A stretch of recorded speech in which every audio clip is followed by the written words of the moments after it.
বন্ধু মনে রাখো ভাইয়া, একটা কথা শক্ত কই, রাগ হইও না প্রিয় ছেলে বাপ।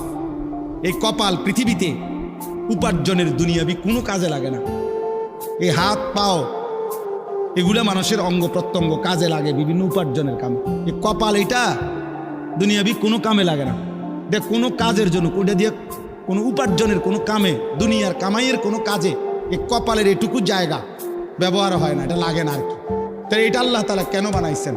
খোদার কসম রব্বুল আলামিন এই কপাল শুধুই সেজদার জন্য বানাইছে, শুধু সেজদার জন্য। এই জন্য যে কপাল সেজদা দেয় না, যে কপালে সেজদা নাই, তুই মানুষও না, মানুষের বাচ্চাও না। ইনসানের কোনো কাতারে সে পড়ে না, সে কোনো মানুষের কাতারে পড়ে না। ইনসানের কোনো কাতারে পড়ে না যার কপালে সেজদা। কারণ কপাল বানানোই হয়েছে। সেজদা কাকে বলে? ওয়াদউল জাবহাতে আলাল আরদ, জমিনের মধ্যে কি রাখা। তো কপাল রাখাটারেই কি কয়? তার মানে সেজদা কপাল।